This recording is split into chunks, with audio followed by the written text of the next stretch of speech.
This tutorial will walk you through the main sections of the hub. Eclipse Global Hub allows you to manage multiple workspaces and provides a centralized hub for settings, billing, and administration. You can create multiple workspaces from the hub. Each workspace serves as an independent environment for collaboration and task management. In the Overview tab, you can change workspace photo, title, and domain. Access your workspace link, which users will use to log in. Manage payments and packages, including subscriptions and free trials. Generate admin access to become the workspace owner. The Get Admin link generates a one-time invite link for owner access. The Apps and Integrations tab displays apps that can be connected to your workspace. First-class integrations are coming soon.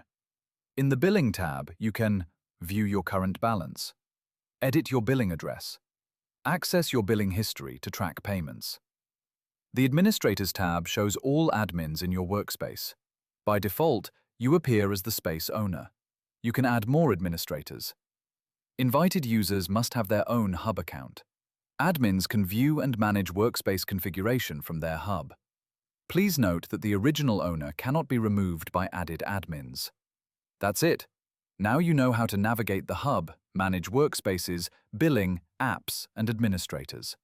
This knowledge is essential for setting up and overseeing your workspace efficiently.